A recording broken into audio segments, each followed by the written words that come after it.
పంటల కనీస మద్దతు ధరల గ్యారంటీ చట్టాన్ని తీసుకురావాలని డిమాండ్ చేస్తూ గత 46 రోజులుగా హర్యానా సరిహద్దుల్లో రైతు నాయకుడు జగదీప్ సింగ్ ధనేవాల్ చేస్తున్నటువంటి ఆమరణ నిరాహార దీక్ష 46 రోజులు చేసింది. ఆయన ప్రాణాలకు అపాయం వచ్చింది కానీ ఆయన ప్రాణాలను కాపాడాలని తక్షణం కనీస మద్దతు ధరల గ్యారంటీ చట్టాన్ని అమలు చేయాలని చెప్పేసి డిమాండ్ చేస్తూ ఈరోజు తెలంగాణ రాష్ట్ర రైతు సంఘం ఆధ్వర్యంలో ఖమ్మం జిల్లా కలెక్టర్ కార్యాలయం ముందు ధర్నా కార్యక్రమం నిర్వహించడం జరిగింది.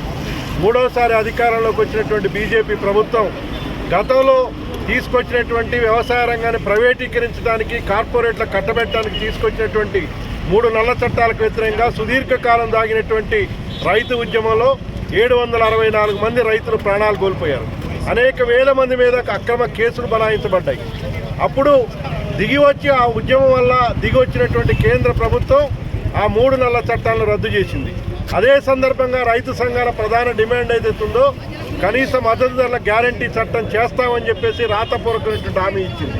కానీ ఆ ప్రభుత్వం సంవత్సరం అయిపోయింది, మళ్ళీ కొత్త ప్రభుత్వం వచ్చి కూడా 8 నెలలు అయిపోయింది. కానీ ఇప్పటికి కూడా కనీస మద్దతు ధరల చట్టం గురించి ప్రభుత్వం ఆలోచన చేయట్లేదు. పైగా ఆ నల్ల చట్టాలని రద్దు చేసినటువంటి నల్ల చట్టాలని దొడ్డిదారిని అమలు చేసేదానికోసం ప్రయత్నం చేస్తుంది.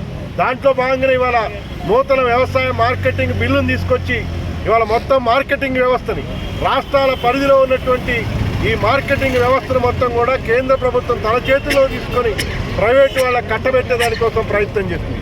దీనివల్ల సమాఖ్య స్ఫూర్తి కూడా ఇవాళ ప్రమాదం వచ్చేటువంటి పరిస్థితి వచ్చింది. ఇవాళ రైతు వ్యవసాయ రంగాన్ని మొత్తం కూడా దివాళా తీయించి కార్పొరేట్ల కట్టబెట్టాలని చూస్తున్నటువంటి ప్రయత్నాలకు వ్యతిరేకంగా రైతును కాపాడుకునే దానికోసం, వ్యవసాయ రంగాన్ని రక్షించుకునే దానికోసం ఇవాళ జగదీప్ సింగ్ ధనేవాల్ రైతు నాయకుడు చేస్తున్నటువంటి ఆందోళన ఈ ప్రభుత్వం కనీస స్పందన లేదు. ఈ ప్రభుత్వం ఇప్పటికైనా దిగొచ్చి నిన్న సుప్రీంకోర్టు బృందాన్ని ఆయన దగ్గరికి పంపిస్తే రైతు నాయకుడు నా ప్రాణం కంటే ఈ దేశంలో ఉన్నటువంటి రైతాంగం యొక్క సంక్షేమం ముఖ్యమని చెప్పేసి చెప్తా ఉన్నాడు. కానీ ఈ ప్రభుత్వానికి ఏమాత్రం కూడా కనికరం లేనటువంటి పరిస్థితి ఉంది.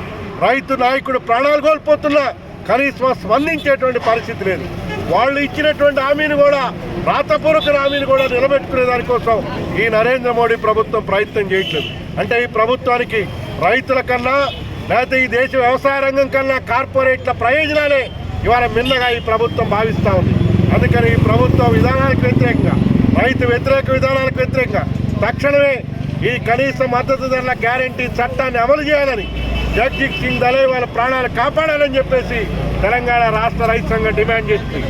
లేని పక్షంలో ఈ ఉద్యమం ఇవాళ ఉత్తరాదికే పరిమితమైనటువంటి ఉద్యమం ఇవాళ దేశవ్యాప్త రైతు ఉద్యమంగా మారుతుంది. ఈ రైతు యొక్క ఆగ్రహ ద్వారంలో ఈ నరేంద్ర మోడీ ప్రభుత్వం పతనంగాక తప్పదని చెప్పేసి హెచ్చరిస్తా ఉన్నాం.